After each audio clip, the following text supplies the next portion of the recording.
고린도 교회 그러면은 어떤 생각이 가장 먼저 드시나요? 저는 고린도 교회 그러면은 문제 많은 그 교회, 그 생각이 가장 먼저 딱 듭니다. 한국에서도 대형 교회들이 많이 있고 어떤 유명한 교회들이 있어요.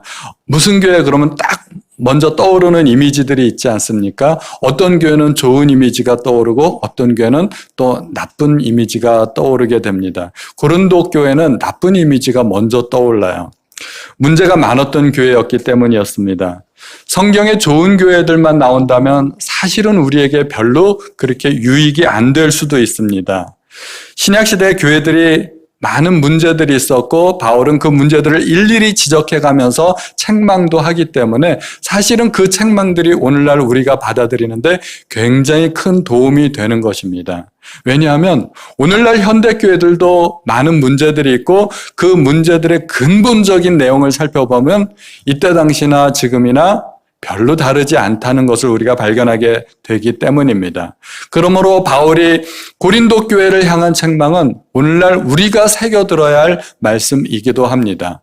그리고 또 고린도 교회는 수준이 조금 낮은 교회였기 때문에 내용이 굉장히 쉽습니다. 어려운 신학적인 내용이 별로 없어요. 그래서 우리가 고린도 전후서를 읽어보면 많은 유익들을 또 발견하게 됩니다. 고린도 교회에 많은 문제들이 있었지만 바울이 가장 먼저 언급하고 또 가장 많은 분량을 할애하고 있는 내용이 교회의 분열, 분쟁입니다. 1장부터 4장까지 계속해서 교회의 분쟁 내용을 다루고 있습니다.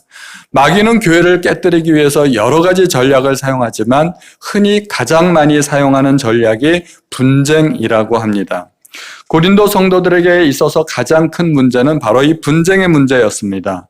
서로 의견이 달랐고 의견이 다른 것뿐만이 아니라 내 의견만 옳다고 주장하는 독선적인 그런 태도들을 가졌기 때문입니다. 그들은 다른 사람들의 능력과 은사를 인정하지 않았습니다. 분쟁의 원인은 나만 옳고 너는 틀리다는 생각을 서로가 가졌기 때문입니다.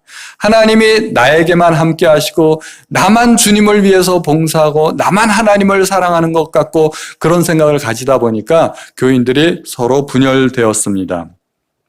사실 기독교의 가장 큰 문제 중에 하나가 독선적인 태도입니다. 이거는 사실 어쩔 수 없는 부분도 있기는 한데 타협할 줄 모르는 자세입니다.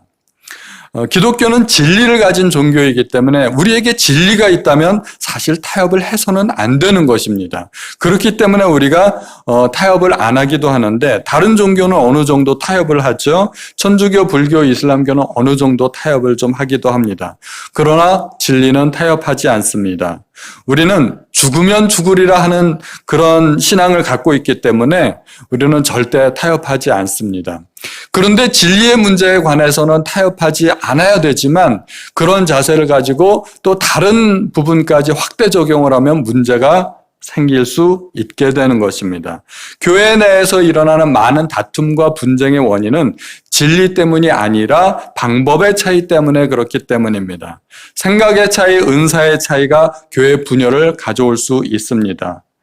별로 그렇게 큰 문제가 아닌데도 교회가 쪼개지고 갈라지고 이런 경우들이 많이 있다는 것입니다. 그래서 바울은 같은 말을 하고 분쟁이 없이 같은 마음과 같은 뜻으로 온전히 합하라고 이야기를 합니다. 이것은 교회 성도님들이 모두가 의견이 같아야 된다는 말일까요? 이견이 존재해서는 안 된다는 말일까요? 여러 부서와 또 기관들이 존재해서는 안 된다는 말일까요? 교회는 그렇게 존재할 수 없습니다. 그것은 가능하지 않습니다.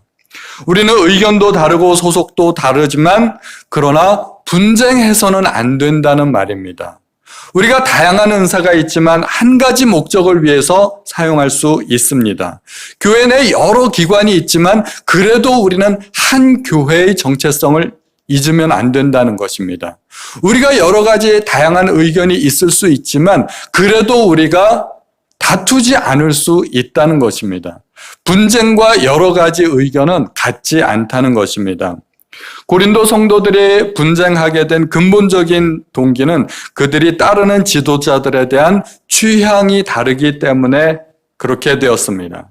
그들은 각기 나는 바울에게, 나는 아볼로에게, 또 나는 게바에게, 나는 그리스도에게 속한 자라고 주장하면서 교회가 여러 가지 쪼개지는 그런 모습을 보이게 되었습니다. 모두가 훌륭한 분들입니다. 바울도 훌륭하고 아볼로도 훌륭하고 게바도 훌륭하고 그리스도는 말할 필요도 없는 거죠. 바울이 훌륭한 사람이기 때문에 나는 바울을 따른다고 이야기했을 때 그게 문제가 될까요? 제가 보기에는 그거는 문제가 안 됩니다. 성경에 여러 가지 좋은 지도자의 모습을 우리에게 보여주고 있습니다. 다니엘을 좋아하는 사람도 있고 모세를 좋아하는 사람도 있고 또 요셉을 좋아하는 사람도 있고 나는 모세를 좋아하기 때문에 모세를 본받고 싶다. 이게 아무런 문제가 되지 않습니다. 교회 내 지도자들이 그 여러 가지 다양한 모습을 보이고 그러한 모습을 내가 본받고 싶다고 해서 그것이 문제가 되지는 않습니다. 그런데 만약에 그것이 교회의 분열을 일으킨다면 그거는 문제가 된다는 이야기입니다. 내가 어떤 사람을 좋아하는 거하고 교회 분열이 되는 거하고는 상황이 같지 않습니다. 바울은 고린도 교회의 설립자였습니다. 그리고 아볼로는 말하자면 바울의 뒤를 이은 후임 목사라고 할 수가 있습니다. 겉으로 보이기에는 바울이 부족한 점이 많았습니다. 외모도 딸리고 말도 어둔한 것 같고 거기에 비하면 아볼로는 언변과 학식이 뛰어난 사람이었습니다. 교회 담임 목사가 바뀌다 보니 사람들의 취향에 따라서 나는 누가 좋은데, 내가 보니까 누가 더 좋은 것 같아 하고서 의견이 갈라질 수 있게 된 것입니다. 더 좋아하는 사람, 선호하는 사람이 있을 수 있습니다. 그 자체로는 문제가 안 된다는 것입니다. 문제는 내가 더 선호하는 사람을 지켜 올리다 보면 다른 사람들의 부족한 점을 들추게 되고 깎아내리게 된다는 것입니다. 흔히 선거 때 보면 정치인들이 하는 일이 그거죠. 비방선전, 흑색선전이 그겁니다. 나를 내세우는 것만 가지고는 부족하니까 상대방을 깎아내리는 겁니다. 그래야 내가 더 드러나고 높아질 수 있기 때문입니다. 바울을 좋아하는 사람들이 있죠. 그래도 구관이 명관이라고 바울을 따르는 사람이 있고 바울이 교회의 설립자 아닙니까? 그리고 바울이 그래도 명색이 사도가 아니냐 이런 이야기를 했을 것입니다. 그런데 그 교회는 아볼로를 또 좋아하는 사람이 있었습니다. 아볼로를 좋아하는 사람은 아볼로를 드러내다 보니까 바울이 사도인가? 예수님의 12제자에 속하지도 않았는데 바울이 어떻게 사도냐? 그런 말을 아마 틀림없이 했을 겁니다. 따졌을 겁니다. 그렇게 누가 사도냐 사도가 아니냐 이런 논쟁이 있다 보니까 이제는 아볼로도 사실은 사도도 아니고 사도가 아니기는 아볼로도 마찬가지고 그러다 보니까 이제 제3의 인물들이 나타나는 거죠. 그러면 확실한 사도인 게바, 베드로를 우리가 따르자 그러면서 게바파가 나타나기 시작한 거죠. 예수님의 수제자였고 확실한 사도니까 게바의 사도권에 대해서는 누구도 왈가왈부 못했을 것입니다. 그러니까 교회가 이파 저파 제3파가 생기고 난 다 싫어 나는 그리스도에게 속한 사람이다 그러면서 또 그리스도파가 생기게 된 것입니다. 어느 파가 제일 옳을까요? 얼핏 보면 그리스도파가 가장 옳은 것 같지만 사실은 그렇지 않습니다. 그리스도를 따르는 것이 가장 옳은 일이고 가장 바람직한 일이지만 그럼에도 불구하고 그것이 또 하나의 파당을 만드는 일이고 또 하나의 당을 짓는 일이라면 그것은 옳지 않다는 것입니다. 내가 그리스도를 따르는 것이 가장 바람직하고 옳은 일임에도 불구하고 그것이 교회를 분열시키는 일이라면 그것조차도 옳지 않다는 것입니다. 우리가 그리스도인인데 그리스도인치고 그리스도에게 속하지 않은 사람이 어디 있나요? 그러니까 그리스도파라는 그 파 자체가 잘못된 겁니다. 그들이 소속을 주장하는 이유는 오직 분열하기 위함입니다. 서로의 차이를 드러내고 자신들의 우월성을 드러내기 위해서 그렇게 말하는 것뿐입니다.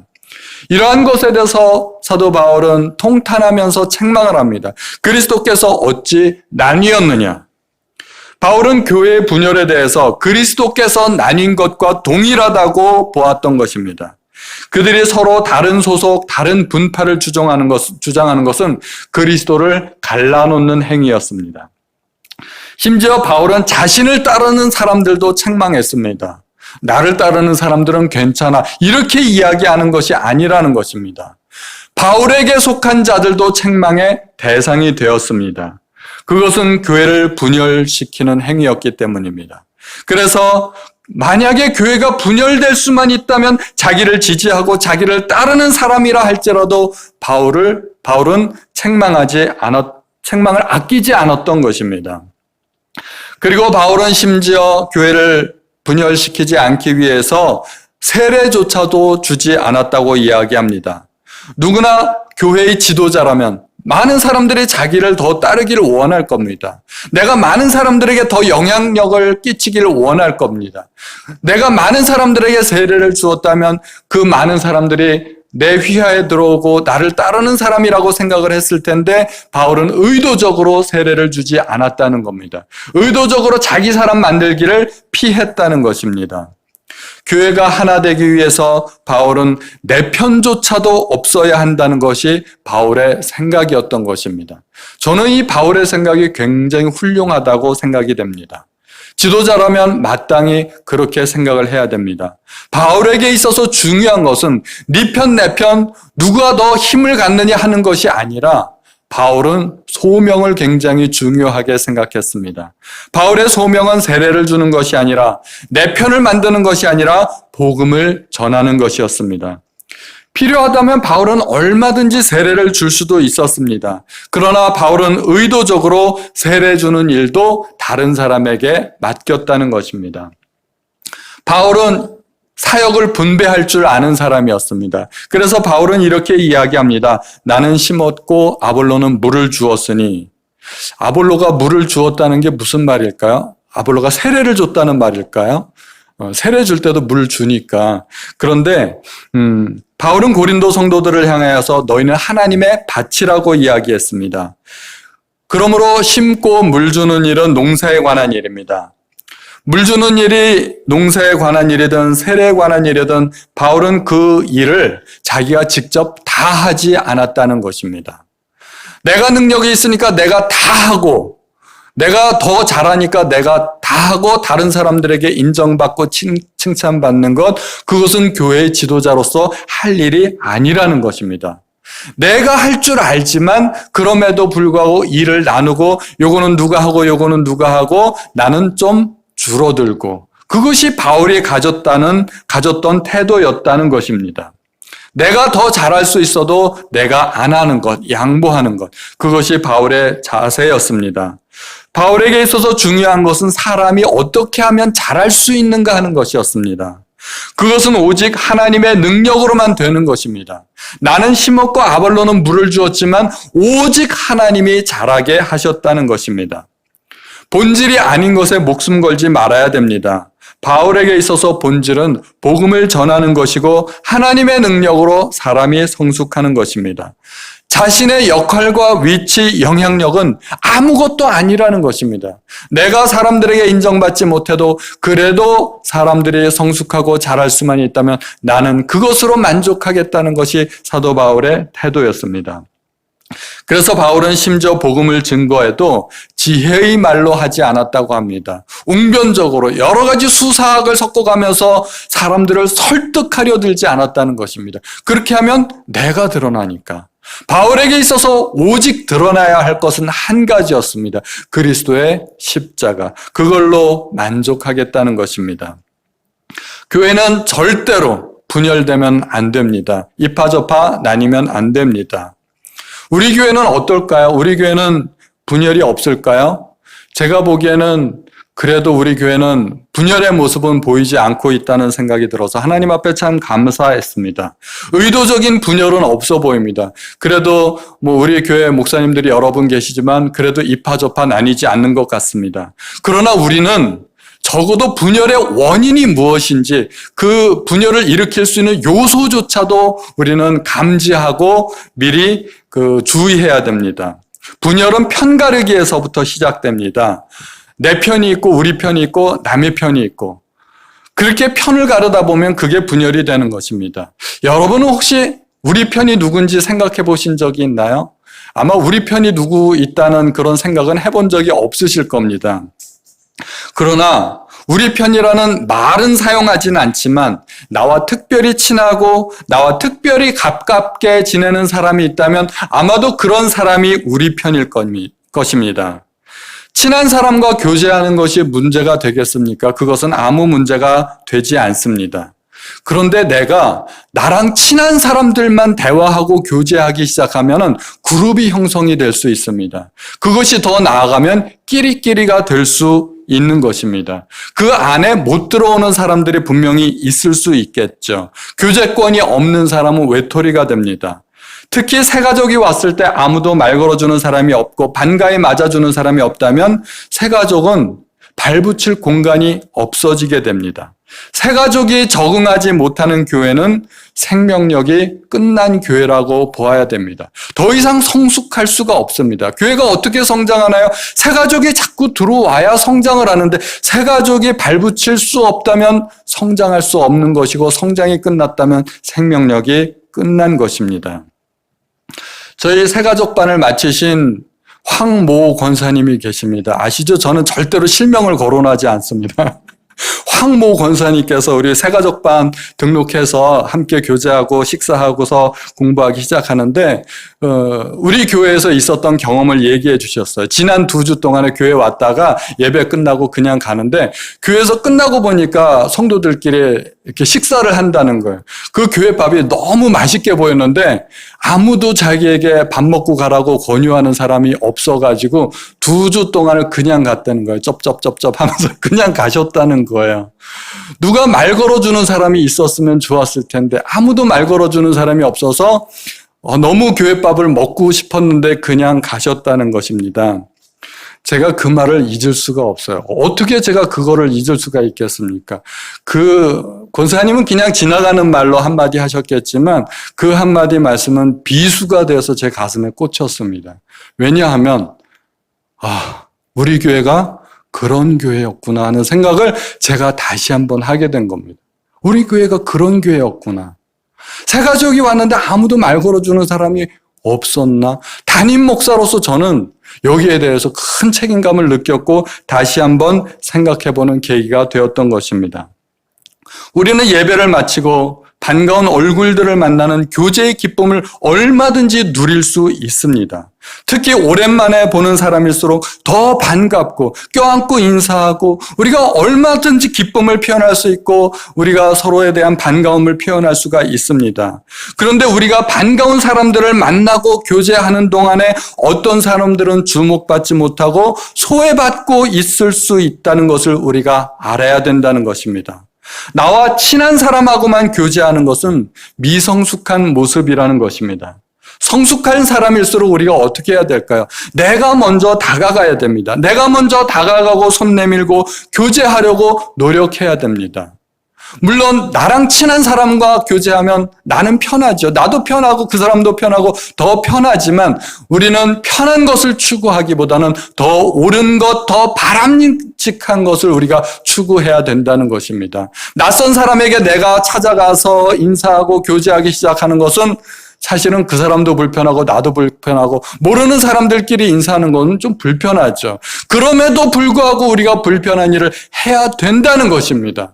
왜냐하면 그것이 옳은 일이고 그것이 주님께서 원하시는 일이라면 마땅히 그렇게 해야 된다는 것입니다.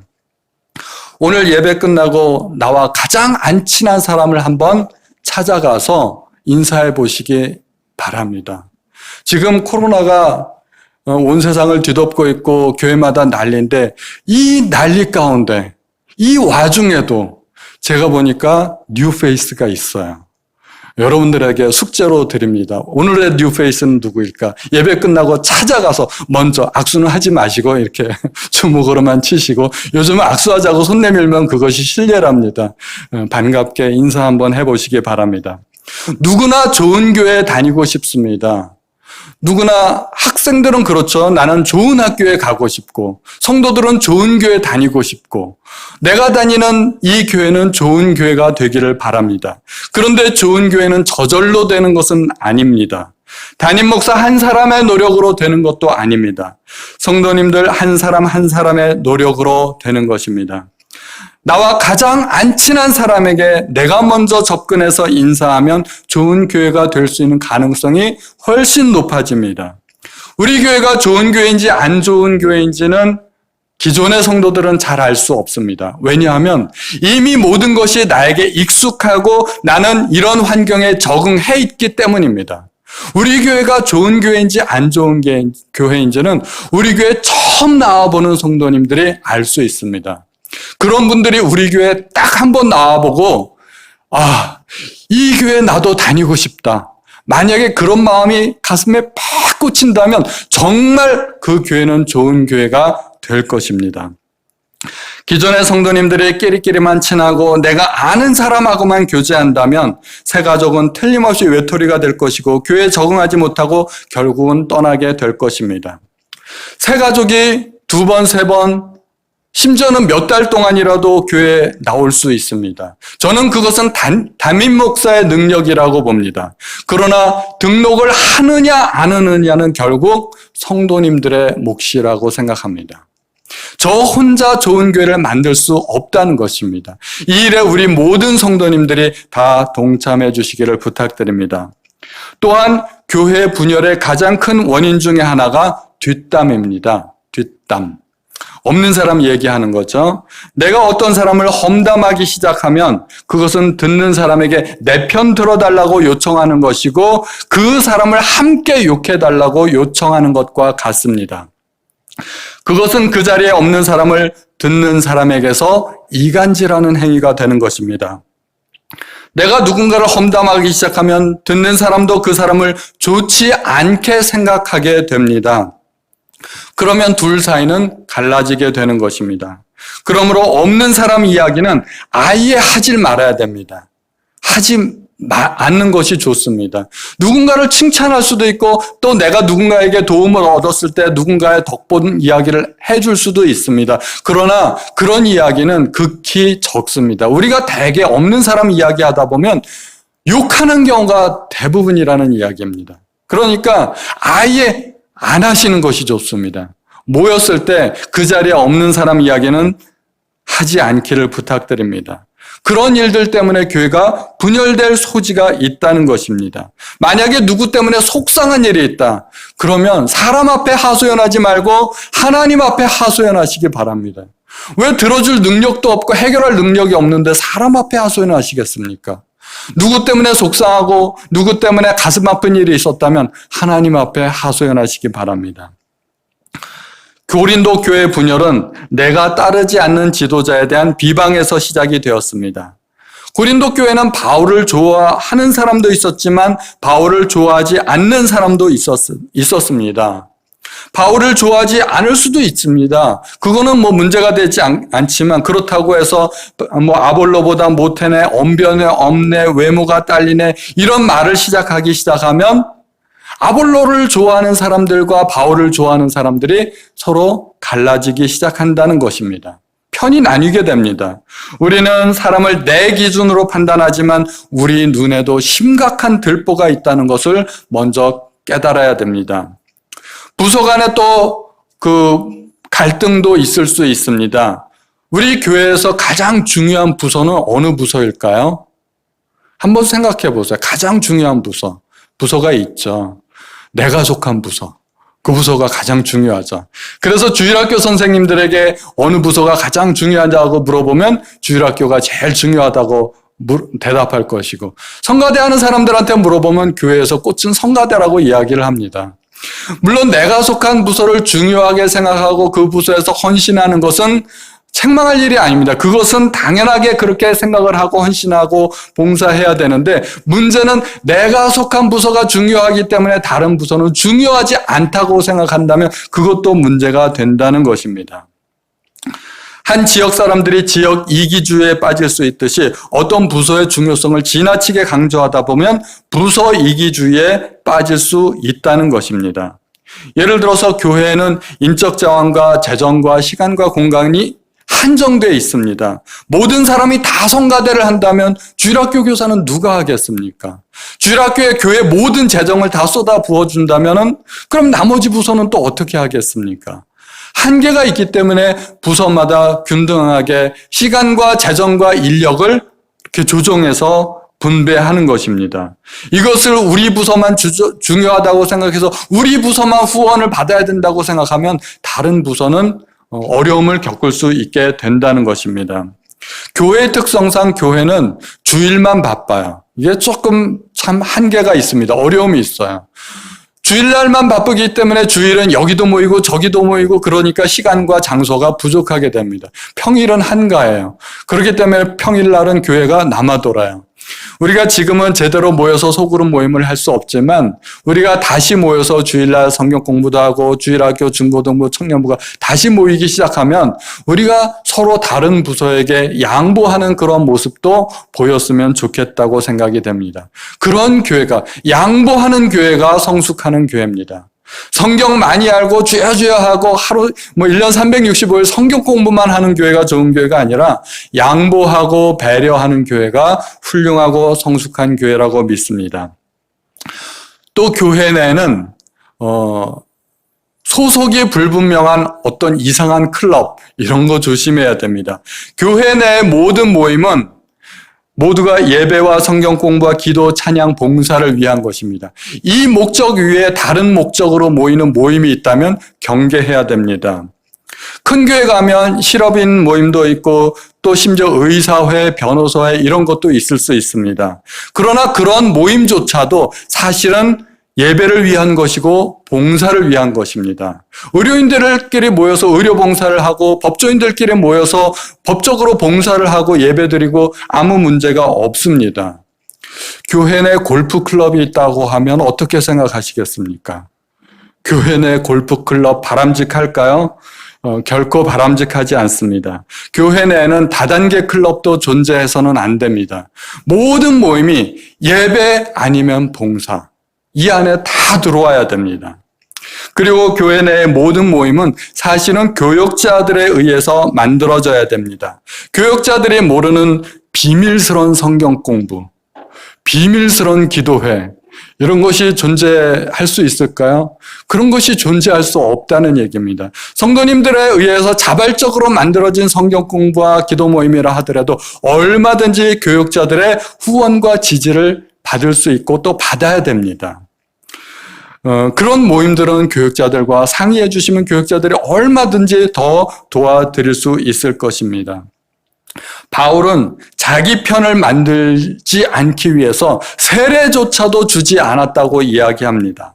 사역자들의 가장 큰 실수는 자기 사람을 키우는 것입니다. 이거는 사역자들이 조심해야 됩니다.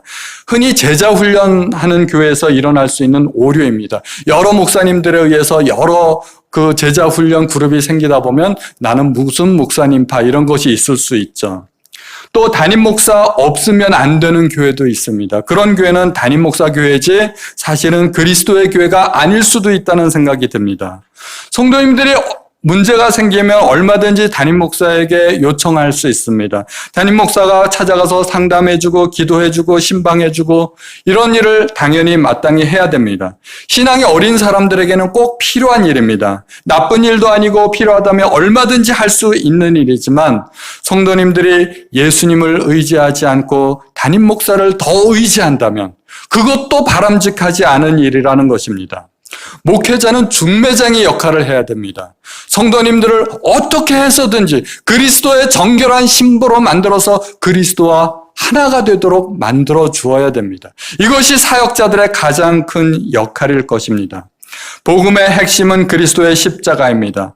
바울은 그리스도의 십자가만 전하기 위해서 말의 아름다운 것으로 지혜로운 것으로 복음을 전하지 않았다고 합니다. 우직하게 십자가만 전했습니다. 교회는 오직 그리스도의 십자가만 전하는 곳이 되어야 합니다.